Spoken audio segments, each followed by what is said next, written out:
Okay, let's get started.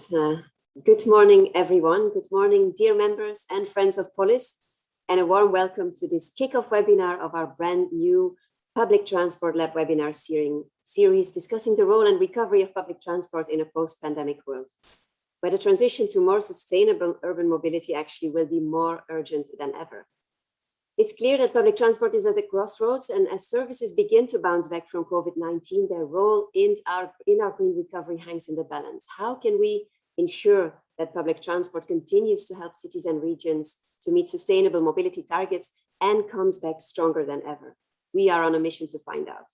The Public Transport Lab will look towards the next generation of public transport, from automation to decarbonization, shared mobility hubs to mobility as a service, infrastructure to inclusion, identifying really the key challenges and laying the tracks for shared solutions.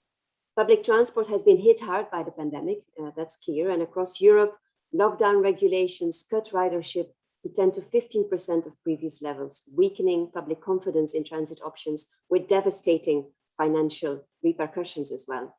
At the same time, these services have kept our cities running, and as Europe emerges from this crisis, public transport will be more critical than ever, supporting immediate economic demands, equitable access to services, and long-term climate targets. There is no doubting that the potential of our public transport systems is there. Digitization, electrification, and intermodality have revolutionized already our metros, trams, buses, and other modes. Yet, the pandemic has also exposed the need for further revitalization and reinvestment in our public transport systems. And one thing is for sure: a return to business as usual is no longer an option, let alone a situation that is even worse than before COVID-19, moving from lockdown to gridlock. POLIS Public Transport Lab series explores how we can and must capitalize on COVID-19 and recent technological developments to create high quality, affordable, resilient, and sustainable mobility services for citizens in our cities and regions. We will hear from those at the forefront of mobility planning, learning how cities, regions, operators, and others are transforming public transport. This kickoff webinar in particular, Public Transport and COVID, What Happened and What Will Happen, will reflect on what has happened to public transport during the COVID-19 crisis, what we can learn from that experience, and how to best move forward to secure a sustainable recovery. How are cities and public transport operators rebuilding what has always been and should remain the backbone of a sustainable urban mobility ecosystem? What possible future scenarios are we looking at, and should we be working towards? And how can learning from the recent past pave the way for a more resilient public transport future? And what innovations can give public transport that extra competitive edge? So this is what we will be discussing with an excellent lineup of speakers and experts, which I will introduce to you now and that you can see on the next slide as well. So we have with us today Roger Vanberg, a Senior Vice President from Best Traffic AB in Sweden. We have Joanna Cinciana Rasca at University of Agder. We have Sergio Fernandez Balaguer from the EMT Madrid Public Transport Authority. And we have Olaf Grotting, CEO from Public Transport Norway. And then also I brought along a colleague, Giacomo Lozzi, Senior Project Manager at POLIS, who will be talking about what is happening on the EU level as well in relation to the recent local developments. So without any further ado, I would like to kick off this webinar, but before we do so, just a few details. So if you have any questions or comments for our speakers, we ask them to put, well, not in the chat, but actually in the Q&A box. So you see the chat where you can put comments, but the questions we kindly ask you to put in the Q&A box, which is easier for us to manage in terms of different questions coming in and answers, resolving those questions. This webinar is being recorded and will also be made available afterwards. And we will also be publishing a summary report next week. So we will each give the speakers a speaking time of 10 minutes. And after that, you will have the opportunity already to post a couple of questions. And then after all the presentations, we will also bring all the speakers back around the virtual table for a concluding panel discussion. So don't hesitate to post your comments and questions in the Q&A box, as I said, and we'll make sure to pick up your questions and ask them to the respective speakers. So let's start then with introducing the first speaker, which is Roger Vanberg. He's Senior Vice President at Bus Traffic in Sweden. And so they have been taking stock very carefully of what has happened to public transport within their own public transport authority and company. And they're also reflecting and have been reflecting on how they see the best way forward, how they can, deal with the critical issues that have happened, but also maybe grab opportunities in terms of building back better. So Roger, the floor is yours. I kindly ask all the other speakers to mute themselves and switch off their cameras. And over to you, Roger. Thank you very much, Karen. Let's see here to sharing. I hope you see the screen now. Västtrafik is the public transport authority of West Sweden. We are responsible for all public transport in the region and in the cities. That means trams, trains, buses, and ferries. And when the pandemic hit us, as all others, of course, the ridership fell dramatically.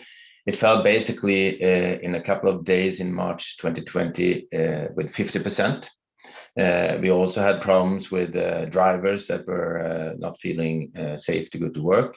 So we did everything we could to uphold the service. We closed the front doors to make the drivers feeling more safe. And we kept the service level basically the whole time, except for a little in the beginning, at 100% and more, in order to make it possible for the people that had to go with public transport that they could keep social distancing. We also worked with the city of Gothenburg to postpone the starting time of high school with an hour in the morning to flatten the peak. And we, in different means, encourage people to walk and bike on shorter trips. And altogether, you can say that in Sweden, we had about, and so far have also 30% have worked from home. But of course, this was very dramatic. The ridership with 50% in many of the months during the pandemic means, of course, that a dramatic fall in revenue. But as you can see here on this slide, this is rolling 12 months from about April. Then the ridership has gradually increased a little, and today we are on a level of 70 to 75% of pre-pandemic level. But a very big issue was, of course, crowding on board. It was very important for us to help our customers to be able to keep distance on board. We had a lot of extra buses, and we still have them to run extra trips. So we actually are running more than 100% service level, and have done so basically the whole time. And we will continue doing so anyway this year. But we have to help our customers to choose alternatives. We changed our traffic planner. So in the traffic planner, you could see and get suggestions of walking in short trips, showing steps. How many steps is it between the two tram stops or bus stops or whatever you are going to walk on shorter trips? And in Sweden, it's very popular to count steps. So that's a little nudging to walk. We also showing suggestion of bike paths as a suggested a trip on a short and medium trips. And we show now how crowded it is on different vehicles, so people can choose another vehicle, another trip a little later, a little earlier, so to help people keep distances and choose other alternatives, so everybody can feel safe. We also handed out these kind of bags. Of course, normally we don't want people to put a bag on the seat next to you. We want, of course, everybody to be able to use all seats. But at this time, when social distancing, it was important to show that it is okay to do that and to help each other to think about keeping distance. So this was very, very popular. But as I said before, Since May, the number of COVID cases has decreased, and our ridership has gradually increased. Of course, that's because of vaccination. A very high number of adults are now vaccinated, about 80%. So our ridership is about 70-75%. In the end of this month, the last COVID regulations will be lifted in Sweden. The last COVID regulations of public transport, and basically the last COVID regulations in society. So we now have to do everything we can to regain the ridership. So we have decided to have 3 prioritized areas. They have a little different time span. Regaining customers is from now and the next 6 months. Economic sustainability is about the next 3 years, and development of society is a little longer. And I will look into each of these ones, what we are thinking.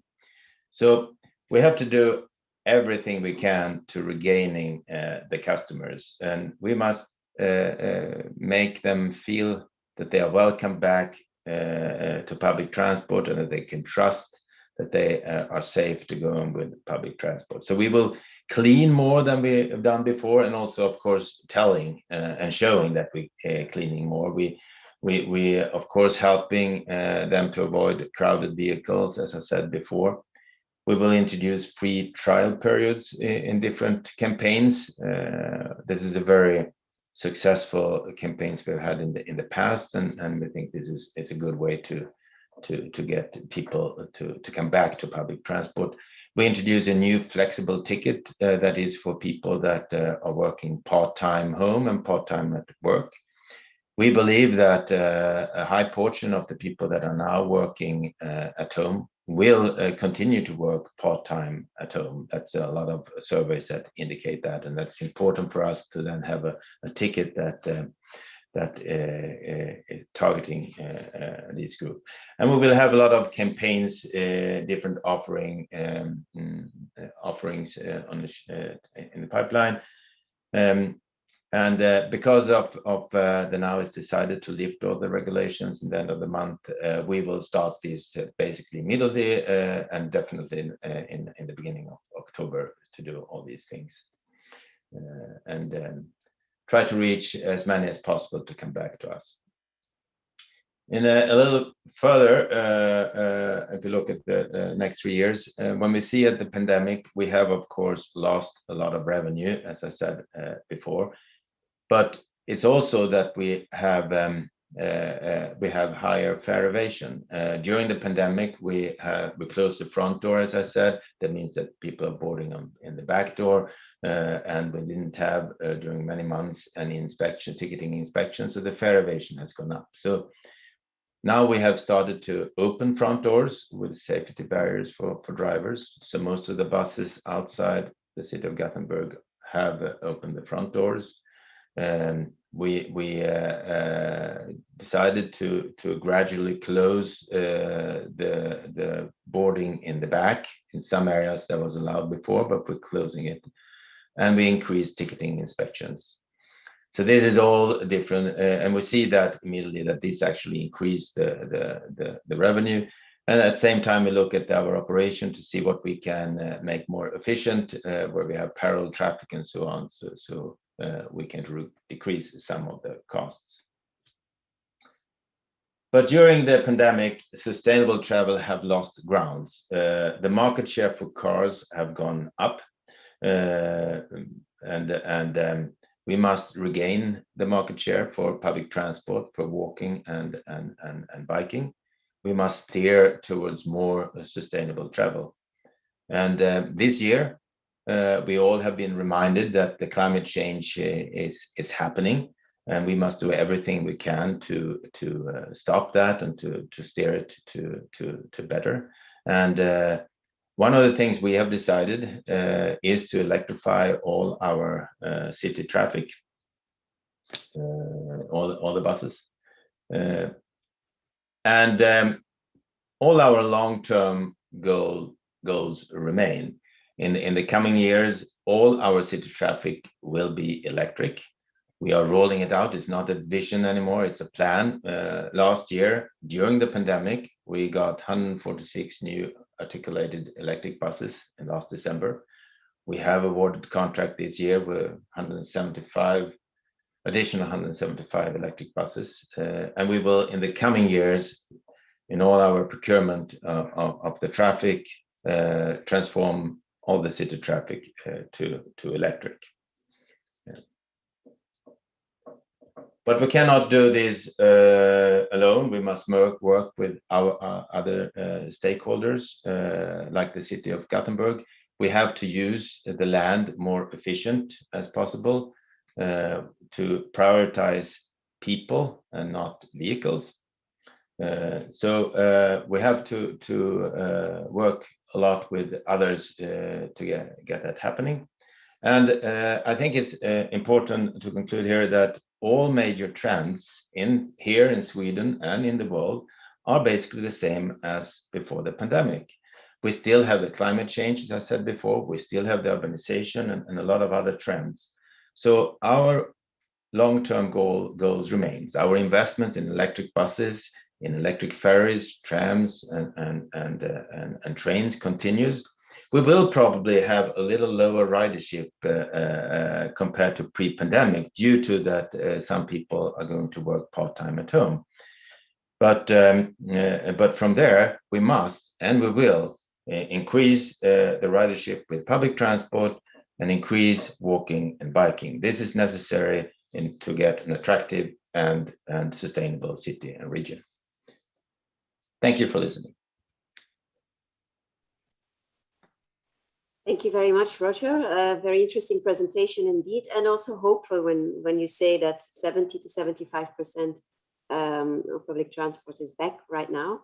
And good also how you really have implemented a wide range of measures to secure health and safety, but also to bounce back basically. And we have a couple of questions from the audience asking a bit more information about the different solutions. The first question relates to what you mentioned in terms of flattening the morning peak. Could you tell us a bit more about how you tried to do that and whether it was easy to do? No, there was mainly to make sure that that schools and high schools, particularly that where the students are not depending on the parents, that postpone the starting time. And that's something that we actually have wanted to do before the pandemic, but now it was easier to get the city on board, and they decided that all high schools in Gothenburg changed the starting time, which was very, very, very good for us. And then it is about the information about crowdedness and so on. A lot of people would like to avoid the morning peak, so they voluntarily took a later train or a later bus. So the morning peak has gone down significantly. We have usually the morning peak in most traffic, and certainly in ours, is higher than the afternoon peak, but now it's not that. It's actually lower. So. And to avoid crowded vehicles, are you taking any other measures such as increasing the frequency or encouraging a modal shift to another sustainable mode such as cycling? Yeah, that's what we're doing. We run everything we can and additional. So we have put another extra tram line. We have extra buses, so we run a lot of extra runs to make more service. And then we encourage people to walk and bike, as I said, with a travel planner to walk short trips. And short trips basically is good if people, even after, we don't see that as a problem. We see that as very good if people walk and bike. The problem is that some people have gone to cars, and that's the one. Absolutely. Yeah, exactly. And so obviously we need to provide new types of information to customers, one including how crowded a certain vehicle is at a certain moment in time. So what possibilities does your passenger have to get that kind of information in advance? They get that when they search in the travel planner. They get a message that is actually 3 if it's usually not very many people, usually a little middle, or usually very crowded. So the information we give them is based on all our knowledge. So it's not real time, but it's basically, I mean, that doesn't change so much, different time, different days. So that's very good information. So you see that immediately when you click at the travel planner, you see the message. Yeah. One of the trends we've seen during COVID, not just in public transport, more in general as well, is to use less cash money. Did you completely eliminate that as an option in public transport, or is it still possible? Well, we don't have cash. We haven't had cash for some years, so that was nothing new for us. We're very much into cards in Sweden, different types. So we don't have cash, not before the pandemic and not now. No. It was an answer I expected indeed. And just want to conclude, I have some more general questions we can take up in the panel later on, but of the various measures that you have taken, which ones were imposed by the authorities and which ones were your own decision or initiative? Is there a distinction, or does it all come together? Well, in Sweden, I have to remember that in Sweden was, especially in the beginning, the first half year, was no really tough regulation, it was only recommendations. So that means that we have to make our own decisions, but we are owned by the region, and they also are responsible for all health, all the hospitals and so on. So they gave us the message immediately that they want us to uphold the service as much as we could, and that was very good. That was decided just the first week of the pandemic. So and from there on we continue. Okay, great. Thanks a lot, Roger. We'll see you again after all the other presentations. Very interesting indeed. And now I would like to invite Sergio Fernandez Balaguer to come to the stage and share the experiences of the city of Madrid, how they have experienced this challenging period and how also they are now moving forward to what they call a new normality, also embracing other sustainable modes in that way forward. So Roger, if we could ask you to stop sharing your screen so that Sergio can share his presentation.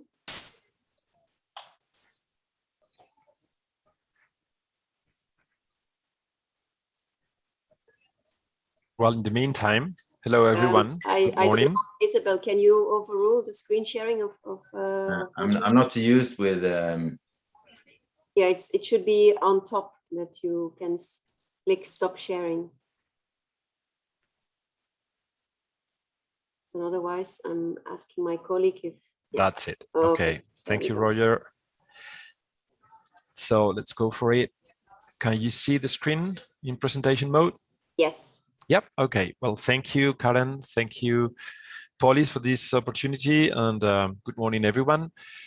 So let's go for it. For those of you that doesn't know EMT Madrid, we are the public transport. Let's check. Yeah, we are the public transport operator of the city, owned by the city council. We manage the bus service, but we also manage other public mobility services, such as the parking facilities for residents and visitors, the tow trucks for parking enforcement, the public e-bike sharing system, the cable car, and also exploit the advertising at the bus shelters, and we manage the segregated bus lanes as well, and as providing consultancy to other public transport operators. To give you just a representative operational year for you, some figures regarding 2019, before the pandemic, we annually move around 440 million passengers per year. That makes 1.6 million passengers per Labor Day. And we have more than 2,000 buses with 212 bus lines. But then COVID arrived, and then the city got completely empty in terms of mobility, as it happened all across the globe. And that was really a disruptive situation. Here you have our demand. So there was a dramatic demand drop, especially March and April. And then even if it's been recovering little by little, despite the different waves of the pandemic and also the breaks at Christmas and summertime, we keep being far away from the previous pre-pandemic numbers. We used to move around 40 million passengers per month. Now, during the hardest part of it, we went down to 3 million per month, and now we are still very far from that previous figures. We are around 70% at the moment. Actually, the latest figures are 72% today. And that happened also with all the public transport network, so subway, trains, everything. However, we have already checked that there are some changes on the habits of the public transport user. In red, you have the pre-COVID pattern, so very clear peak hour in the morning and in the evening. But now that has flattened. The bigger loss actually has been precisely on the peak hours due to the reduction of this obliged mobility to work, both because there's been some loss of employment, but also from working from home, etc., and the different flexibility options that companies provide to get to the office. And probably because there is a higher risk perception of contagion during peak hours. And as I mentioned, we are still way ahead because the percentage difference between the different days is still very far from the pre-pandemic figures.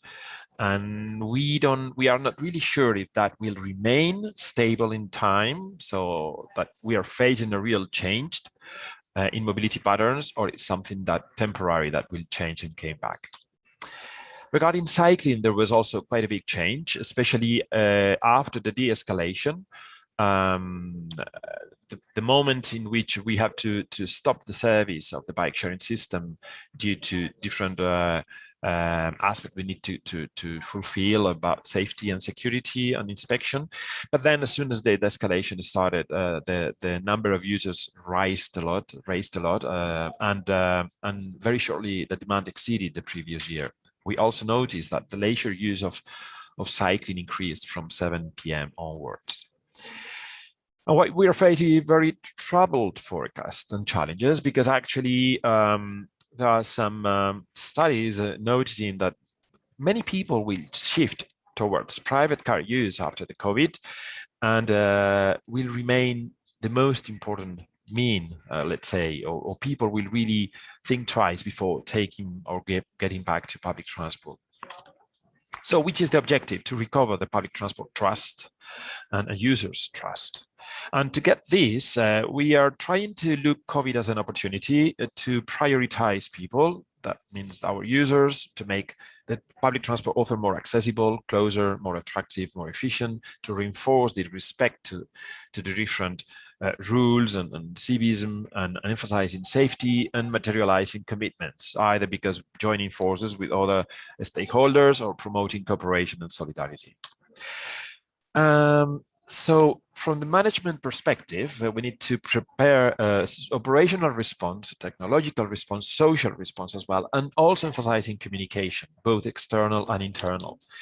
So from the operational response we did, and Roger already mentioned, we did what most public transport operators did all across the globe. So disinfections, adding new services, keeping and even reinforcing the offers. So not only keeping 100%, but even adding new bus lines to ensure social distance and keeping this safety feeling for users. Also implementing pilot projects such as on-demand bus services, the Smart Bus Madrid. We ran it last summer. It was a pilot project connecting transport hubs and hospitals, and paving the ground for further on-demand services, and also cooperating with private sector. Hold on a second, please. Just a second.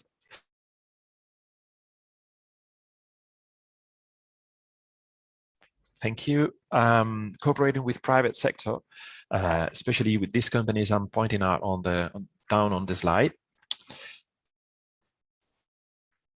Yep, and also implementing new electric lines to bring confidence to users, especially making the offer more attractive, because electric mobility is really a push they are smoother, quieter, and the city has implemented up to 13 different electric lines across the city during the pandemic period. Adding 45 new kilometers of bus lanes, increasing the offer and therefore increasing the number of available seats and ensuring social distance.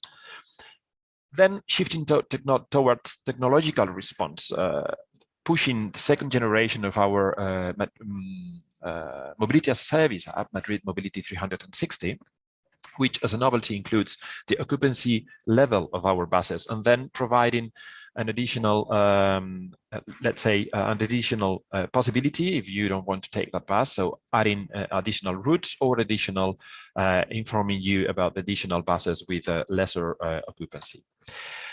Social response, cooperating as much as we can with different entities, organisms, and stakeholders, especially thinking about the people with reduced mobility or disabilities and trying to putting ourselves in their place, especially during this COVID difficult situation, and then pushing communication, as I mentioned, both external and internal. So it's informing about every single aspect, communicating measures, and especially conveying confidence.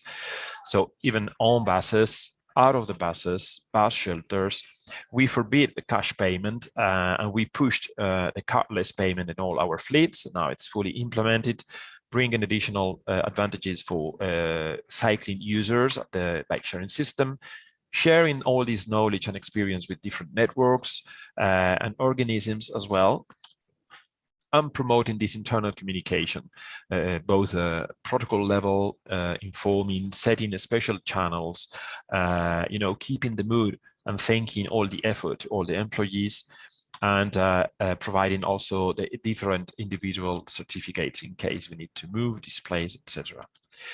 So are we getting to normality? Is this coming for all? Not actually. Really, the problem is that traffic, private traffic, it's getting very quickly back to the pre-pandemic levels. On the left-hand side, you have a Twitter of our Councillor on Environment and Mobility from yesterday, and we have reached 90% of the pre-pandemic levels. And however, public transport, especially EMT Madrid, we remain at 70%. Today it was 72, so we are around 1.1 million passengers per day. So what we have done, especially after summer, so trying to convince people to get back to sustainable mobility, we have set a special plan of sustainable mobility with offering free buses at the rush, at the peak hour in the morning until the day before yesterday. We set a new Transbus ticket to let the shifting between different buses on a more smoother way, and adding 15 new kilometers of bus lanes, dedicated bus lanes. So just to finalize, good news, the new Sustainable Mobility Ordinance was approved last Monday and will enter into force next Wednesday, 22nd.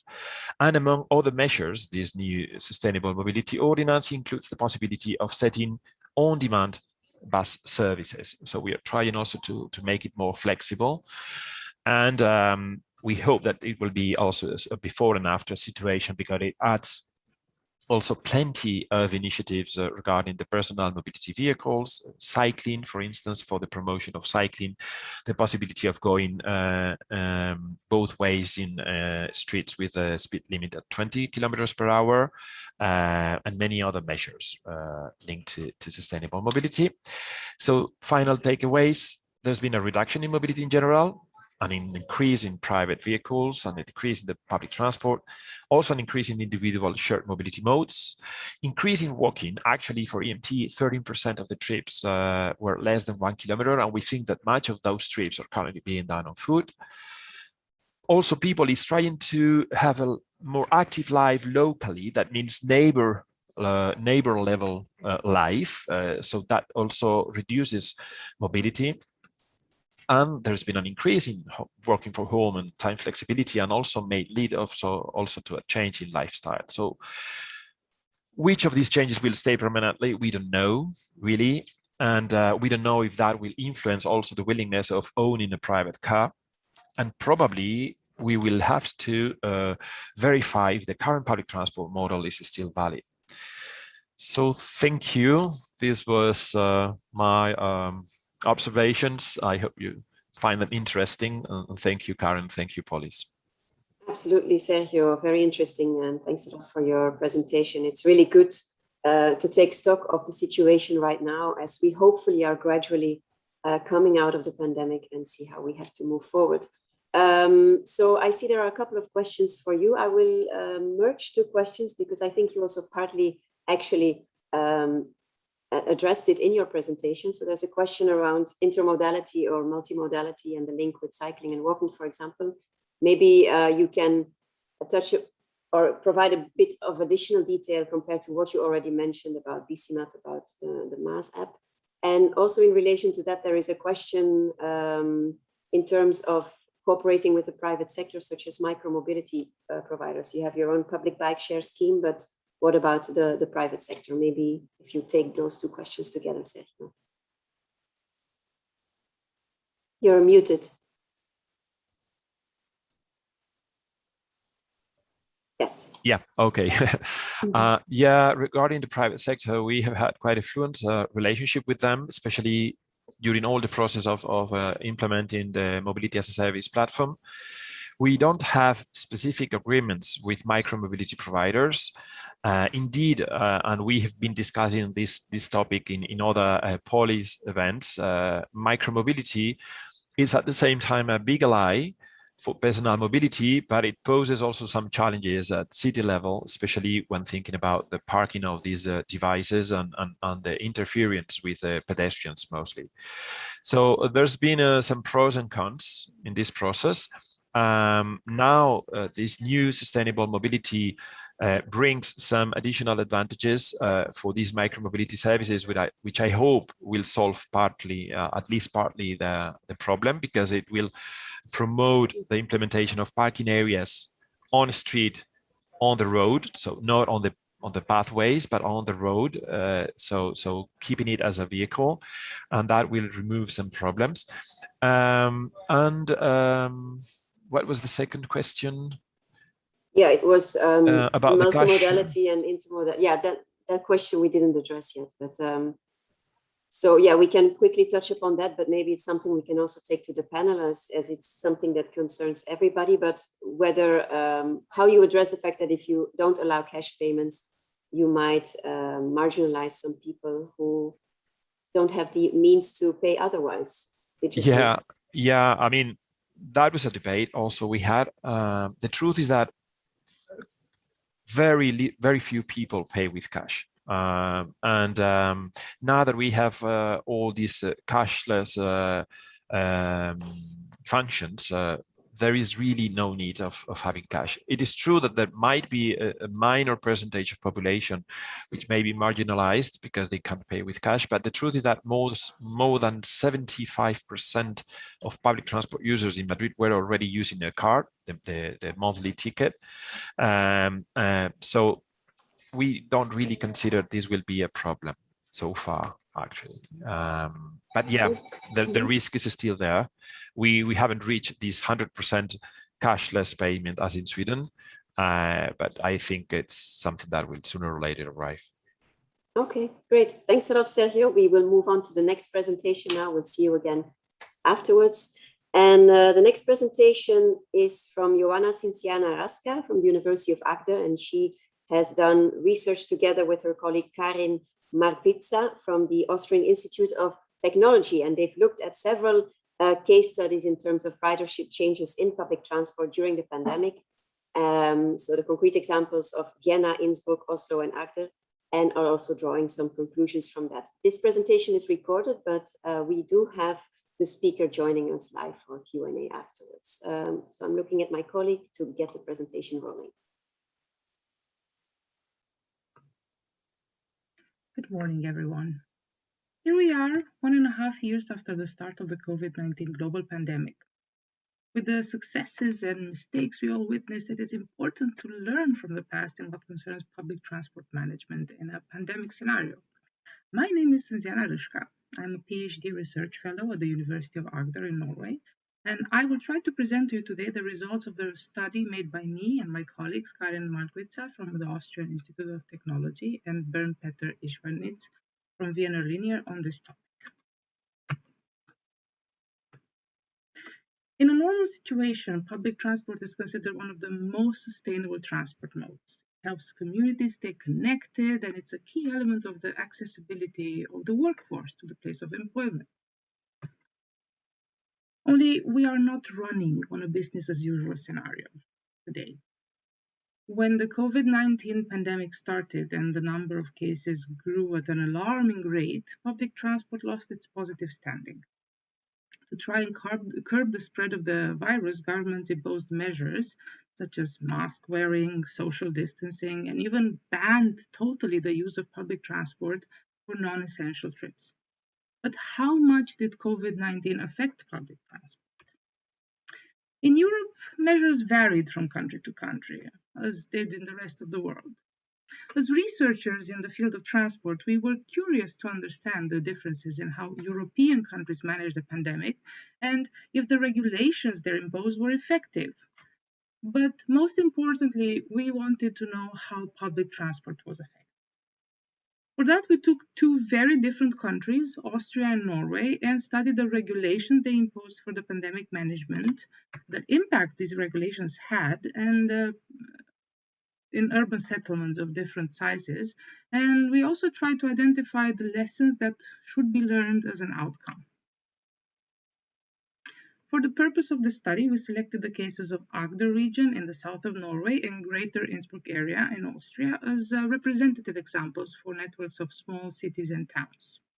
The regions are actually comparable in population, but the Innsbruck area has a much higher population density than Agder. For the cases of metropolises, the capitals of the two countries were selected. Again, their sizes are comparable, but the density of Vienna is about 3 times higher than the one of Oslo. Of course, all of the 4 cases that we're treating have unique public transport providers. We are looking here at a very complex graph, especially to see on a small screen of your computer. We looked actually at the number of cases per 100,000 inhabitants in both Norway on the upper side, so Norway is treated in the upper side of the screen, and Austria in the lower side of the screen. The graphs show the number of cases nationally and in the regions and cities that we're treating in our case studies. And this timeline shows the restriction and opening measures taken in both countries. So these timelines are actually synchronized. The fresh fear effect identified in Taipei city in relation to the SARS epidemic in Asia in 2003 is actually visible in the cases that we are presenting here. The first wave of the pandemic, which we see on the left side of the screen, the first wave, was met with a hard lockdown in both countries. The borders were closed and the countries were basically at a standstill. Now, if we look at the second wave, even though we can clearly see that the second wave had in both countries larger numbers of cases per 100 inhabitants, the measures that were taken by the countries were less stringent. We can see that second lockdown wasn't a hard lockdown, and actually in Austria there were 2 lockdowns corresponding more or less to the second wave. It is clear that once the population and the governments got more used to the idea of the virus and to the way to manage it, the contagion management restrictions were reduced. Between the 2 cases, Austria actually had more cases per 100,000 inhabitants, combined with lighter restriction in the second wave, where you can see the 2 lockdowns that I just showed you. It is possible that the population density plays a key role in the number of cases, so higher population density corresponding with higher number of cases, as Austria actually has a much higher population density than Norway. In what concerns measures specifically taken in the public transport sector in the 2 countries, the biggest difference that we observed between them was the use of facial coverings or face masks. We can see that in Norway, also on the upper side, masks were only introduced first in Oslo in late August 2020, and then in Agder in 2021 in February, while in Austria they were introduced early on in 2020 in April nationally, so they were both in Tyrol and Vienna. And in Austria as well, at the beginning of the third wave, which was corresponding to January, February 2021, they demanded the use of FFP2 masks to increase the degree of protection. In Norway, when the masks were introduced, they were never made nationally compulsory, and actually, even in the public transport, they were only compulsory if it was crowded, so the minimum 2 meters distance between passengers couldn't be ensured. On the other hand, both countries discouraged the use of public transport in the first wave of the pandemic here. While in the second wave, it was only Norway that clearly recommended people not to use public transport. In Austria, on the other hand, the first wave also had free parking, so there was quite a big push for people to use their personal cars in detriment of public transport. In this figure, we can see the variation in patronage for the 4 cases. The data was gathered using automatic passenger counting in all the cases except Innsbruck, where the public transport provider does not have automatic passenger counting installed, so they do on-site counts. Therefore, the data for Innsbruck is less accurate than the other 3 cases and a little bit harder to compare. The hard lockdown and the fresh fear effect caused a drastic passenger increase in all the 4 studies in the first wave of the pandemic that we can see here. The lighter lockdown in the second wave had a smaller effect in all 4 cases. In Agder, this was actually barely noticeable compared to Oslo because Oslo had a far worse level of contagion in the second case than Agder, and therefore the patronage decreased more. Recommendations and provisions made by employers for the staff to work from home also contributed to the patronage loss in all the cases that we studied.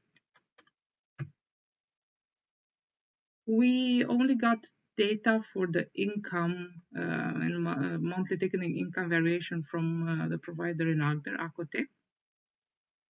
It is interesting to notice that the ticketing income dropped more severely than the patronage throughout the pandemic. It's actually a difference of around 20% between the two. One explanation for this phenomenon was the reduction of control for validations of the passengers on boarding. Long-distance buses in Agder regularly have front door boarding with electronic validation, but the front doors were closed for boarding during the first lockdown. Therefore, the tickets were not checked, and the number of free riders increased. This behavior was also noticed in Oslo by Reuters, who estimated ticketing losses of over 1 million euros due to the free riders in 2010. In conclusion, there is no one-size-fits-all recipe, but we find that low-density small urban areas show faster recovery in patronage, as is the case of Agder, but this should be further explored with data in comparison. What is clear is that the impact of the fresh fear and the lingering fear effect should be planned for in the future by the public transport authorities and transport planners, because the first wave and the novelty of a virus that is unknown creates a much bigger impact.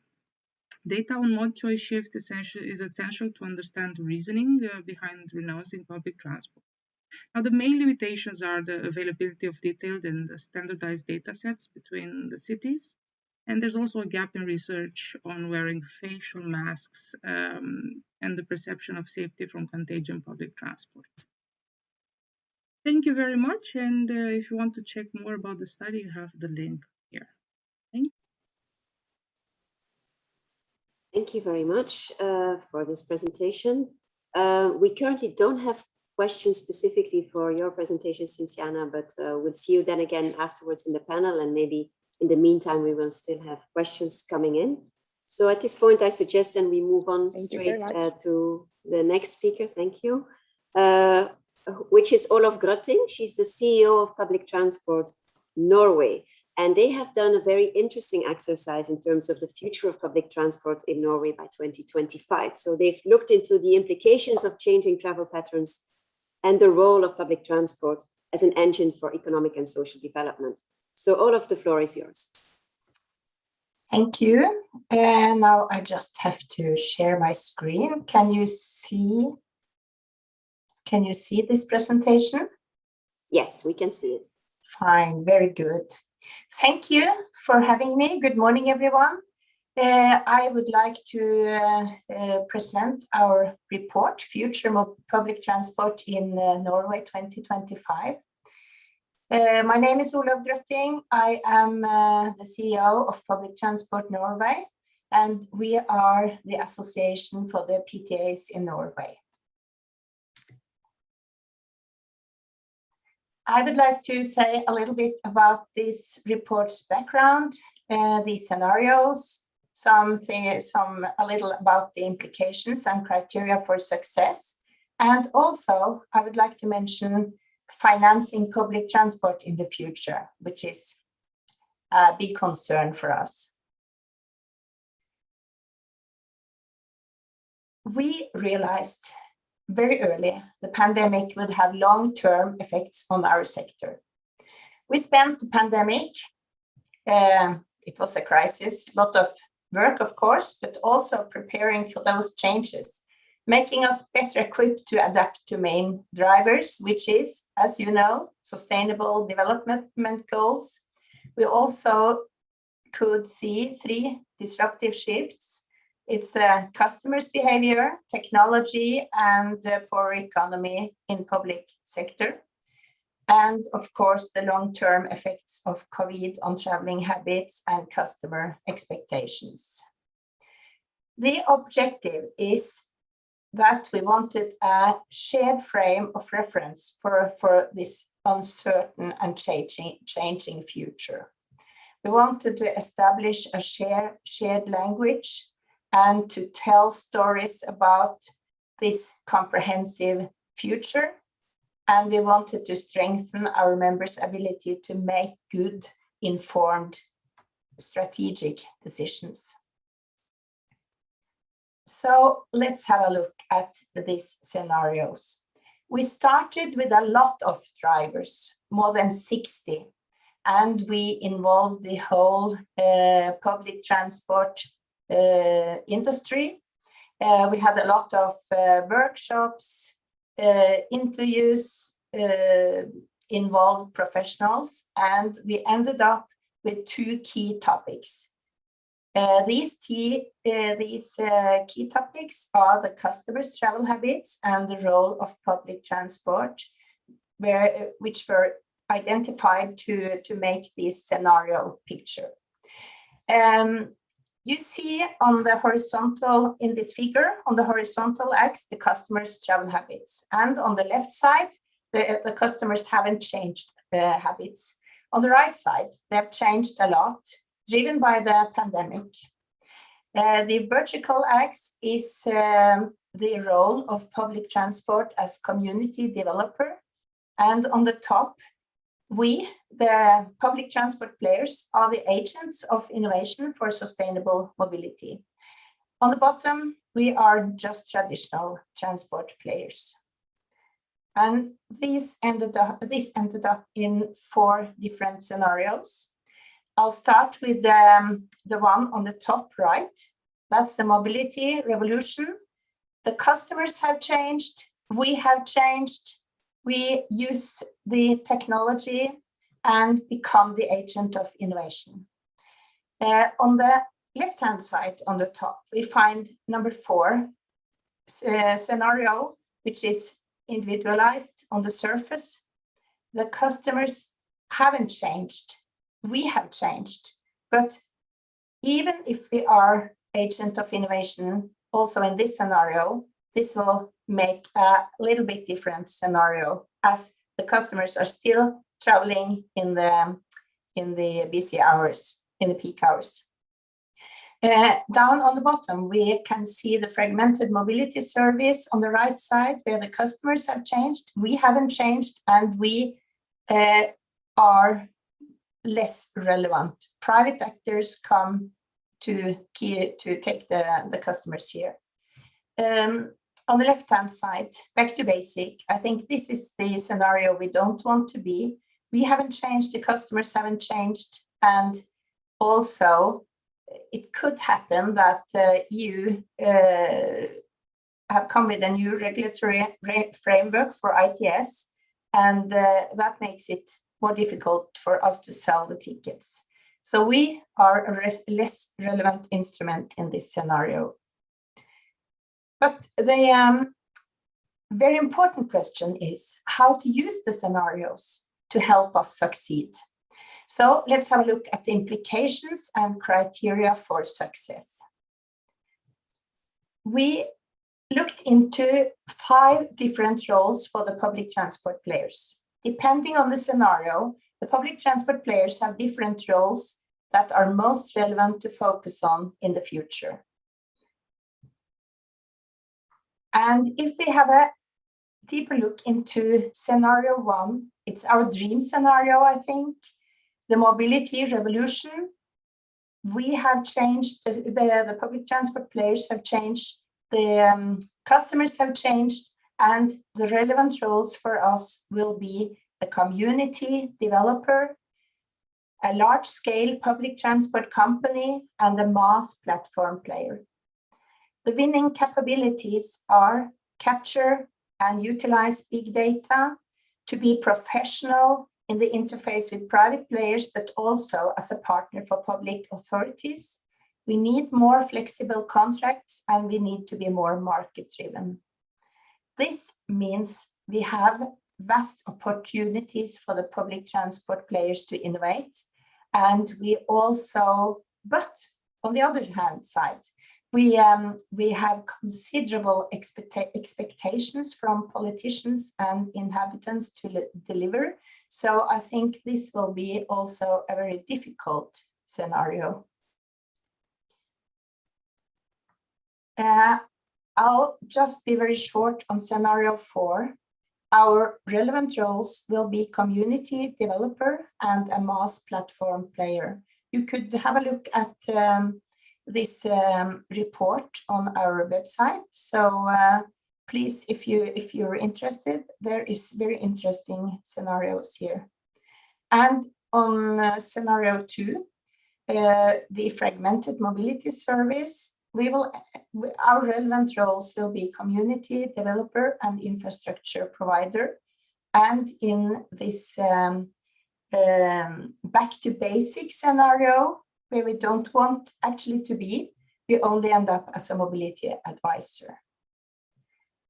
What we wanted to do here is to look into the future and try to figure out what is possible in the future. What will it take to succeed, and how can we as public transport players contribute to the sustainable goals?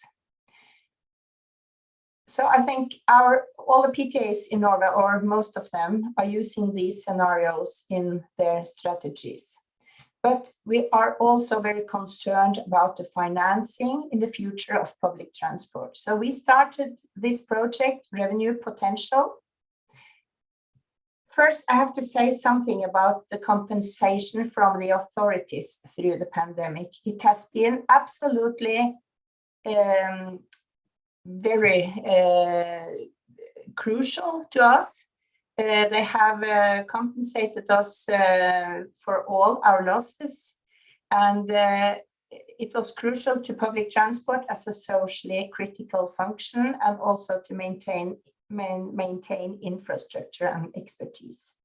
But in the near future, we see that we need to learn what services the customers are asking for in the new normal. So we have, for the first half year, 2022, we asked for a transition fund to be ready for the new normal. But in the longer run, we need to have a look at the revenue. What is the potential? So that is our new project. We want to explore the potential for 1, increase revenue from today's core business, 2, discover new sources of income from new business, and 3, secure long-term government funding. So this was just a quick glimpse to how we have worked to try to succeed in future mobility. And we don't know if we will succeed, but we do believe in public transport as the backbone of sustainable future mobility. We also believe in adapting the mobility system to post-pandemic changes, travel habits, and customer expectations, and to adapt business models and secure long-term sustainable financing of public transport. So we think we believe in the scenario report, and our current project provides public transport sector in Norway with tools to succeed with these changes. So thank you. Thank you very much, Olof. Very interesting exercise. And I see there's also a question from one of the participants asking how much of this use of scenario planning is traditional and how much is actually new and innovative due to COVID. So will this process change traditional travel demand forecasting, you think? We have been looking into the post-COVID future. So it's due to the post-COVID reality. And for us as an association, it's new to work with scenarios. I think a lot of the PTAs have used scenarios in their strategic planning. But now we have tried to look on the whole country, actually. Okay, thank you for answering the question. And now we're moving on to the final presentation of today, which is going to be given by my colleague Giacomo Lozzi. And he'll be telling us a bit more about an ongoing study for European Parliament, which is also looking at the impact of COVID-19 and actions that could be taken in the recovery phase on the European level. So Giacomo, the floor is yours. Yeah, can you see the screen? It's coming. Yes, now we can see it. Hello, good morning, everyone. My name is Giacomo Lozzi. I'm a urban freight coordinator at POLIS, and today I'll be briefly presenting some preliminary results of a thematic briefing on relaunching public transport that POLIS is carrying out for the Transport and Tourism Committee of the European Parliament to provide some recommendations for action at the European level. So I'll start with a brief overview of this of the study.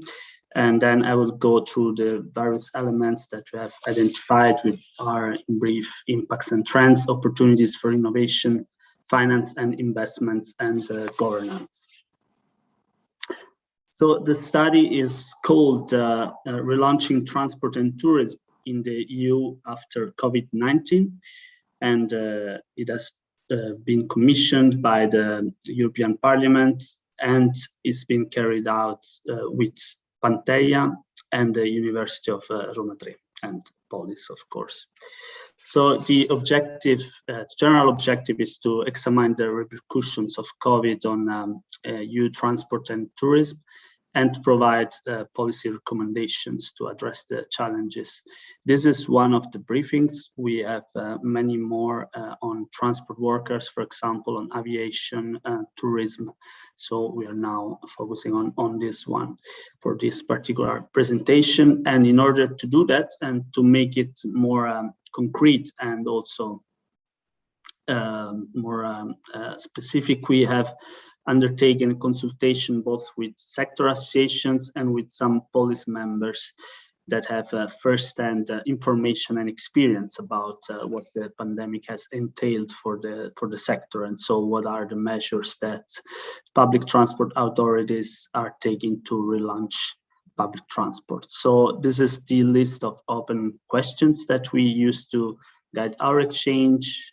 We looked at the impacts on both use and operations, but also management of contracts, budgets, and investments.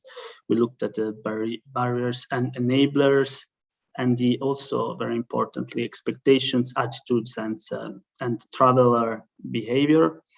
And also we asked what are the measures to increase travelers' confidence, support the shift towards multimodal solutions, and improve the attractiveness and performance of the sector. We saw many of these examples in the presentations below, so we'll just go through a quick overview of this. So in general, regarding impacts and trends, the public transport authorities' expectations are quite optimistic. So they generally estimate in 3 years' time to get to structural 90% patronage compared to the pre-COVID crisis. And as many of the speakers before said, the situation now is around 70%. So there will be still a change, but there will be also opportunity for innovation, as we will see. The next period, September, December, is considered quite crucial because we will, as the population has received massive vaccination, users feel safer. But still, it's important to see how they will react to the possibility of using public transport. The return to bus is generally considered safer than tram or trains, as you also see in the percentage of current use of public transport, because the driver is perceived to be more in control of the situation and on the behavior of passengers, and also because of perceived better ventilation. But it's also very important to look at the different segments of users, depending on the age, on the gender, but also on the experiences that each of them has had with COVID, or in general, they can be divided into cautious and indifferent, according to some researchers. So this is very important for the public authorities to consider. And sorry, I activated some strange functions. Anyway, shifting to opportunities for innovation and sustainable solutions that this crisis is giving us, we see an increasing number of journeys between outer neighborhoods rather than to city centers. And this is an issue for the lack of public transport offer. So multi and intermodality become key here, and public transport authorities are now experimenting on-demand sharing services, mass platforms, etc., as we could also see before. And some public transport authorities are also trying to play with pricing to make people use more off-peak public transport. Cooperation with service companies and startups are in place in order to find innovative on-demand solutions for elderly or impaired people.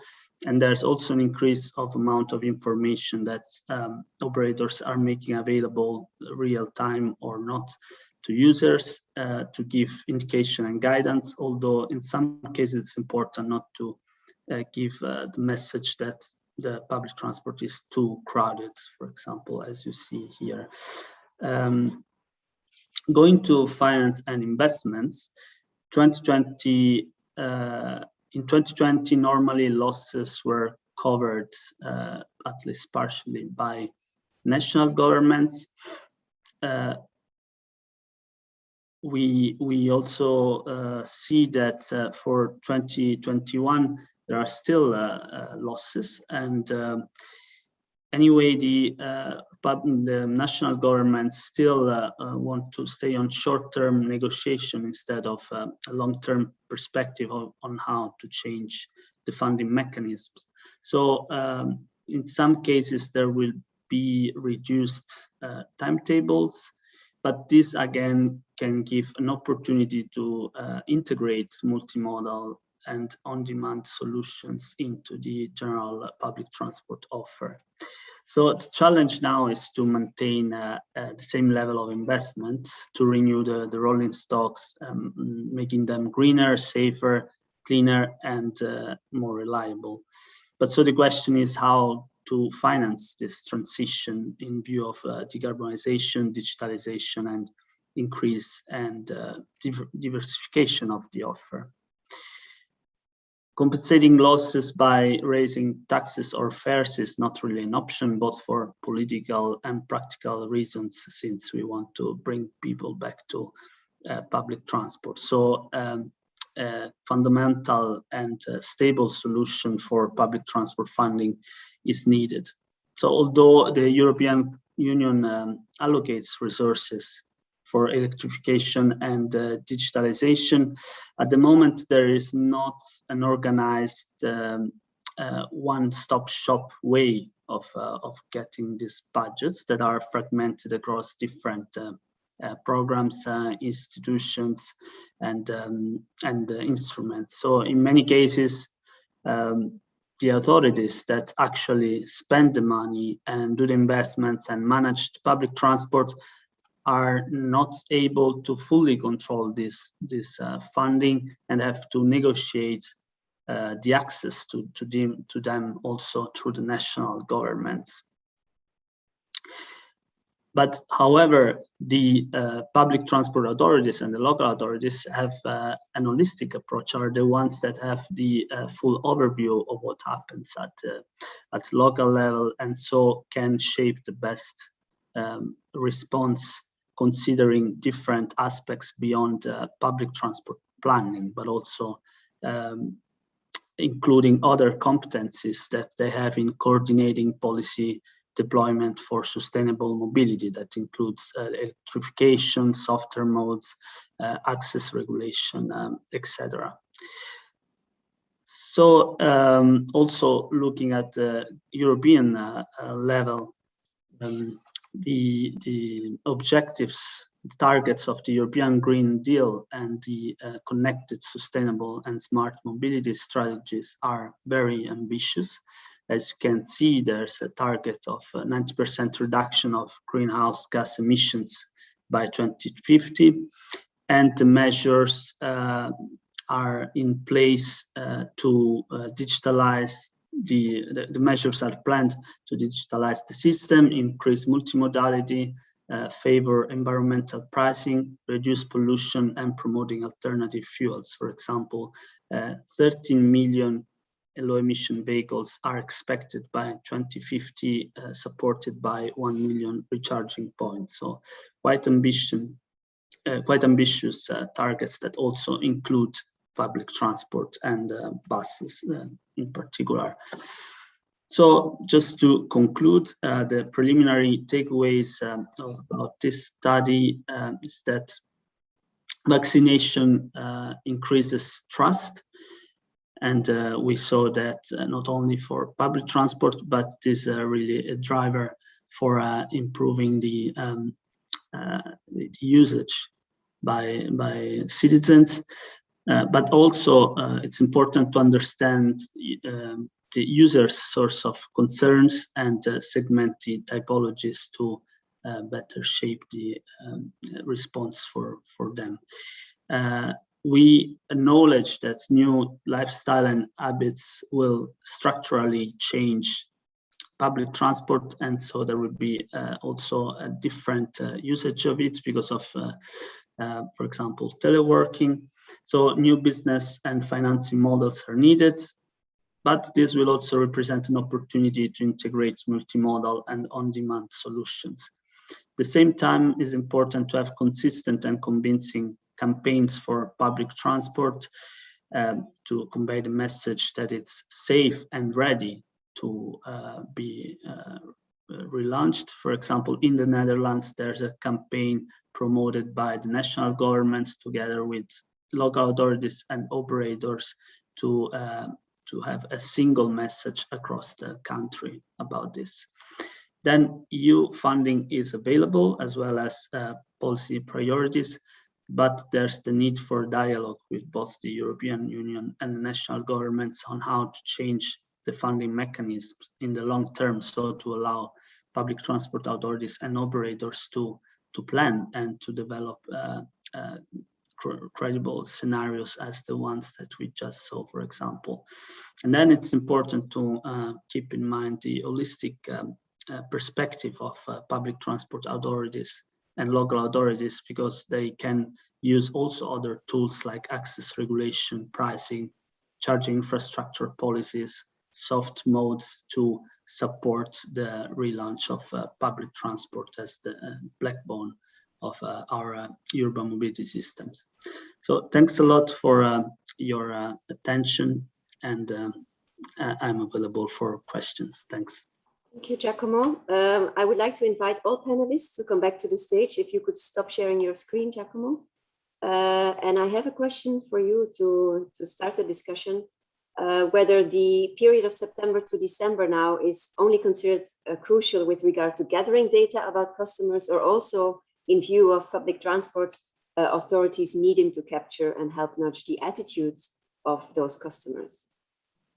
Yeah, exactly. It's the second point, in the sense that now also schools are restarting in all countries at the moment. So this will also be important to observe in terms of peak, and observe also how people react to being in a more crowded space, but also for the fact that in most countries vaccination rates are quite high, and everybody had the chance to get vaccinated. So it's important to see how this, that was expected to be one of the main drivers for reestablishing trust, can in practice help the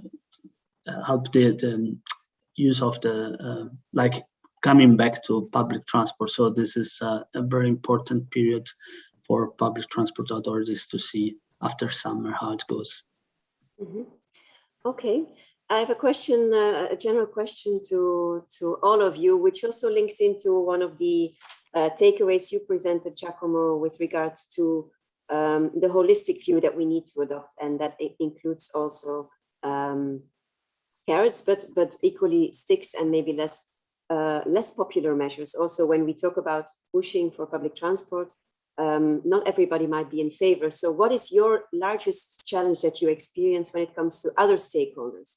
For example, car lobbyists, or people who don't see public transport as the backbone, or are against any disincentives that might be directed towards car travel, for example. Any views on that in your public transport endeavors? Anyone who would like to kick off this discussion? Yes, so start. Yeah. Well, I don't think. I think that's an important question, but it's not the one that is in the short when Giacomo speak about the next months. Then it's other issues. But for longer term, this is a very important issue. And we have sticks in Gothenburg. We have congestion charges, but they're not popular. And I think the largest challenge is actually to lobby and to politicians that so that they understand that it's the amount of people that is more important, and most important, not the number of vehicles. And that is the politicians and city people working in public for the city and so on. I think that's the most important. Of course, car lobbying, they will always be there, but I don't think that's the work what we should focus on. We focus on the decision makers.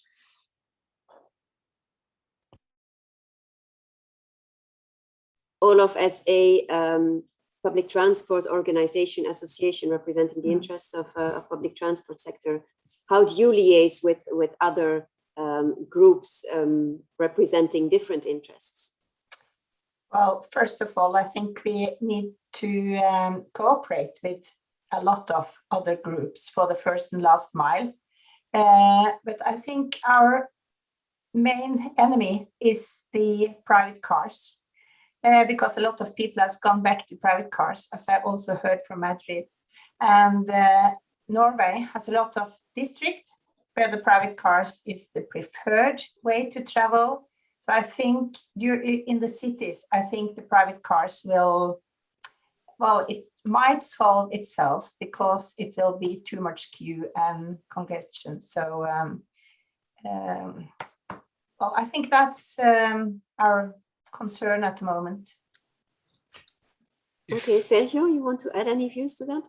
Yeah, I would like to add something on top of that. I think at the moment, the biggest challenge is not only the change in our own behavior when deciding which mode of transport to take for our daily mobility, because on one side we have this maybe concern or fear about the COVID, so we shift towards our private car. But on the other hand, riding your car has become easier because in general mobility has been reduced. So then people that shift to the car find it even more appealing than before, because still we keep the congestion rates lower than in the pre-pandemic period. So I think there is a potential danger of really having new private car drivers completely, embracing the private car issue, and that is a real risk that exists. So I'm not really sure if, from a city perspective, we may need to even apply like a double stick portion to help at least not going too far in this regard. But it's always a tricky point, because it's not popular at all. Yeah, but a good starting point would be to internalize the external costs of the car to society, and maybe reinvest that in public transport. In public transport, indeed, which is also, as we have seen, suffering from a financial perspective. I have a question here from the audience I would like to bring into the discussion. So the participant has noted that when we look at the different responses from public transport operators, that the reaction to disruption has been to push innovative but already existing concepts such as electrification, more on-demand services, digitalization and apps, and then pricing measures. So the broader question he would like to ask to the panel is, which of the new concepts you think could really trigger the necessary revolutionary shift that we need to towards sustainable modes post-COVID-19? Which are the innovations that you believe in the most and could really help us transform transportation? Any views on that? Sergio.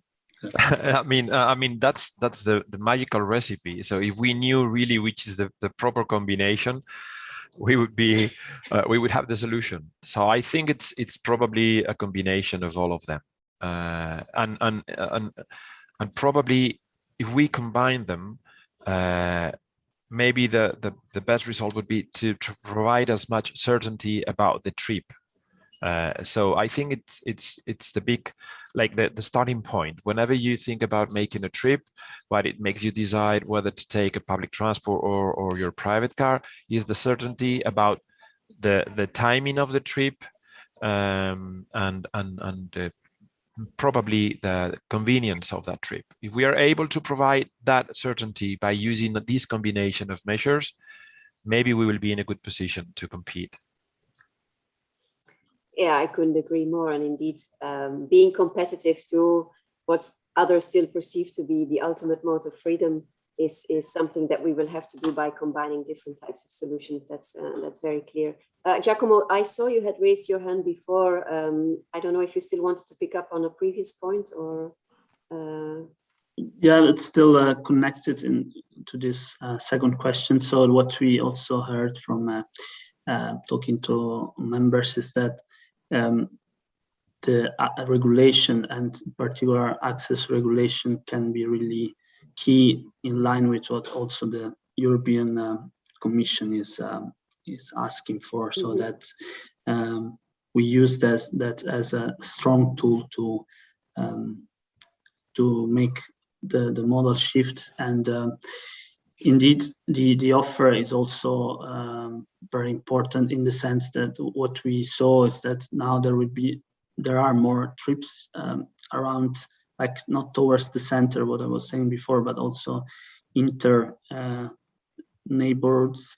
And so in that sense, the offer should be adapted, as Sergio was saying, should be more reliable for this kind of trips. Otherwise, the car would stay more convenient, also because then access regulation normally doesn't apply to other areas. So in that sense, it's important to reinforce the offer. Mm-hmm. Roger, you raised your hand, I see. Yes, thank you. Well, I agree, as Sergio talked, that it's a combination of all of them. But when we look at the next coming months, I think it's very important that we deliver as best as we possibly can. The whole organization will really be very, very on top of what they are able to do to really show that it is safe. It is you get as you talked about, the information and so on. So it's very important, because we believe, as was said before, that these months are very, very crucial. When we're looking further on, I think it's very important with combined mobility, and that it's seamless offer mass. But that is a little longer run, but gradually from next year we will pick that up, and I think that's important. And those are indeed also topics that will be addressed in the other webinars that we will be hosting as part of this Public Transport Lab series. We'll be looking at the different innovations, their opportunities, but also in some cases threats if we don't introduce them properly. So I would invite all of you also to join those sessions that we will be running in the coming weeks. I would like to thank all the speakers for their interesting interventions, very interesting presentations. Everything will also be available on the POLIS website, both the recordings and the presentations. And I would like to invite my colleague, Isabel, to put up the slides that will show what else will be coming up. So basically, we have already a lot of, if we go back to the previous slide, we already have a lot of resources available on our website from the past year and a half in terms of how to deal with COVID-19, to keep things moving, to capitalize on opportunities and mitigate negative externalities linked to the pandemic. And we also have previous webinar series that are still available. So moving on to the current series and what is coming up next. So we will have the next webinar on the 27th of September, which is looking at the inclusiveness of public transport systems, which is very important. And actually, as a mode, I don't think there's any alternative as inclusive, as affordable, and as efficient at the same time as public transport. But there are also a number of negative side effects that we need to address to keep public transport attractive for everyone. And it includes, for example, security issues, which is something that will be addressed in the webinar on sexual harassment on public transport. Then we look at mobility as a service. There are definitely opportunities, but also pitfalls when it comes to the role of public transport and the public sector for that matter in the deployment of mobility as a service. And then we will be moving on to have a closer look at urban design and infrastructure, how that can also further incentivize and accommodate public transport. I believe there's another slide with more information. Indeed, we'll also be looking at how to complement mass transit with shared mobility, because we cannot meet all needs with mass transit, how to decarbonize the public transport sector, what automation can mean for public transport, and finally, how generally technologies and intelligent transport systems, for example, can further support the public transport system. So many topics to still further discuss beyond this first kickoff webinar. And I thank you very much, both speakers and panelists, for joining us today. And I hope to see you in the next webinars that we'll be hosting as well. Thanks a lot, and have a nice Friday and a nice weekend. Bye-bye. Thank you. Bye-bye.